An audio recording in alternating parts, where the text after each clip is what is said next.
Pertama, hadis riwayat Aisyah dulu. Rasulullah sallallahu alaihi wasallam ketika beliau hendak mandi janabah, itu yang dilakukan adalah menuangkan air dulu, membasuh kedua tangannya. Ya? Jadi dua tangannya dulu dibasuh. Kemudian setelah itu, ini gambaran umumnya, beliau berwudu seperti wudunya untuk salat. Jelas sampai sini? Basuh tangan, berwudu seperti wudu untuk salat. Yang ketiga, dari bejana yang sudah disiapkan itu, kalau kita mungkin gayungnya sudah ada, mengambil sebagian air, kemudian menyela-nyela rambutnya, diratakan dengan tangannya. Jadi tidak langsung menyiram air, Pak ya? Tidak langsung menyiram air, Ibu ya? Jadi yang pertama ingat, air diambil untuk basuh tangan kita dulu. Yang kedua apa? Berwudu seperti wudu untuk salat. Sebentar Pak, itu lewat hadis Maimunah. Oke, saya sampaikan bagian pertama dulu. Nanti diperinci di Maimunah binti Al-Harith. Yang kedua apa? Berwudu dulu. Yang ketiga apa? Menyela-nyela kepala atau rambut ya, rambut kita. Yang keempat, kemudian mengambil air, membasuh, menyiramkan di kepala keseluruhan. Belum ke sini dulu. Belum ke badan ya. Baik. Saya ulangi pelan-pelan. Satu, mencuci tangan. Kedua, berwudu seperti untuk sholat. Ketiga, menyela-nyela rambut, meratakan keseluruhan. Keempat, menyiram rambut keseluruhan di kepala. Setelah itu, baru disiramkan secara keseluruhan. Jelas sampai sini? Disiramkan secara keseluruhan menggunakan sabun dan seterusnya. Ini gambaran hadis yang pertama yang umum sifatnya. Oke? Baik. Coba kita lihat. Hapus dulu di sini. Nah, sekarang kita lihat bagian yang kedua. Ini riwayat siapa tadi? Aisyah radhiyallahu anha. Sekarang Nabi SAW ketika tinggal di rumah Maimunah, okay, kemudian setelah itu berhubungan dengan Maimunah binti Al-Harith, salah satu istri beliau. Kemudian Nabi SAW melakukan mandi janabat saat itu. Hadisnya diriwayatkan oleh Maimunah dari Abdullah bin Abbas. Abdullah bin Abbas di Al-Bukhari nomor hadis 265. Perhatikan.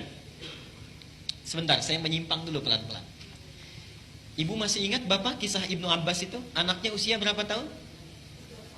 Baik. Silahkan cek pertemuan kita yang lalu, hadis Abu Daud nomor hadis 1365 itu ya.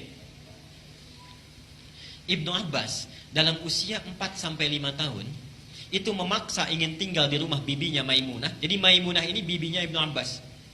Tinggal di sana, ingin melihat bagaimana sifat bangunnya Nabi dari tidurnya sampai tahajud. Saya pernah terangkan ini ya. Ibnu Abbas memperhatikan itu, berdiri di depan kamar Nabi, diperhatikan bagaimana kira-kira Nabi bangun tidurnya. Sampai kemudian tahajud, diajak beliau untuk menunaikan tahajud. Ternyata tidak berhenti sampai di situ. Kelak kemudian hari, Ibnu Abbas ini karena sungkan bertanya kepada Aisyah kan, kalau Maimunah itu bibinya, bertanya kepada Maimunah bagaimana caranya Nabi SAW bermandi janabah. Disinilah muncul bagian yang kedua yang lebih terperinci. Satu, kata Maimunah,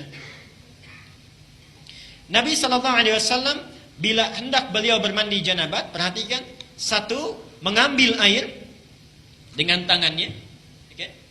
Lalu kemudian mencuci kemaluannya dengan tangan kirinya. Okay? Nah, kalau Bapak tadi sampaikan, kalau ingin cari referensinya, itu bukan riwayat yang Aisyah, tapi riwayat Maimunah binti Al-Harith. Ini bagian yang pertama. Yang kedua, hampir mirip dengan yang tadi, menyela-nyela bagian rambutnya.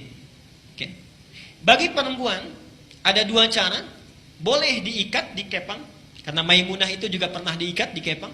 Langsung bertanya pada Rasulullah, ya Rasulullah, apakah saat mandi perlu aku uraikan rambutku? Kata Rasulullah, tidak perlu. Cukup kamu guyur semuanya itu, dan bila telah merata, sah mandimu. Jelas ya? Baik. Kemudian setelah diratakan, lebih baik kemudian bisa diuraikan. Setelah itu selesai, kemudian diguyur. Selesai sampai sini, baru kemudian berwudu seperti wudu layaknya sholat. Tapi kaki belum dibasuh. Kaki belum dibasuh. Saya ulangi, ambil air, basuh kemaluan dengan tangan apa? Kiri. Setelah itu menyela-nyela kepala. Setelah itu ambil air, kan? Basuh, baik siram, berwudu seperti layaknya wudu akan sholat, tapi kaki kita belum dibasuh. Jadi cuma sampai telinga ya. Baik. Setelah itu siramkan secara keseluruhan. Terakhir setelah selesai baru cuci kaki. Jelas sampai sini? Nah, ini bisa ditemukan di Al-Bukhari nomor hadis 265. Nah, dari sinilah kemudian ulama menggabungkan kedua hadis ini, dibuatlah susunan yang lebih lengkap. Pas ya? Baik, jadi dari yang pertama kalau kita gabungkan dua hadis ini, pertama mengambil air, cuci tangan dulu, riwayat Aisyahnya. Setelah tangan dicuci kemudian mencuci kemaluan. Setelah itu selesai, ada yang terlewat tadi. Kalau di zaman Nabi, setelah mencuci kemaluan, dibasuh dengan air, lalu Nabi menepuk-tepukan ke tanah atau ke tembok. Ya. Itu maksudnya menghilangkan barangkali sebagian kuman-kuman yang masih menempel.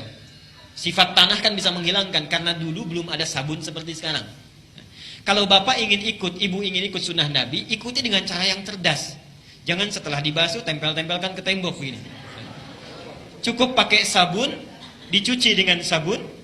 Saya ulangi dari awal. Tangan dibasuh dulu, basuh kemaluan, kemudian cuci dengan sabun. Setelah itu sela-sela kan? Baik ya, sela-sela, basuh kepala keseluruhan, berwudu seperti layaknya untuk sholat sampai kakinya. Satukan, sampai kakinya. Baru setelah itu dibasuh secara keseluruhan, mandi dengan rapi. Kalau sudah dilakukan, tidak perlu wudu lagi. Ya, tidak perlu wudu lagi. Ada sahabat bertanya, ya Rasulullah, apakah saya perlu setelah mandi janabat itu berwudu kembali? Kata Nabi, harus seperti mandi apa lagi untuk membersihkan? Bahasanya metafor, harus seperti mandi apa lagi? Artinya setelah wudu setelah mandi tidak perlu wudu lagi. Jelas sampai sini?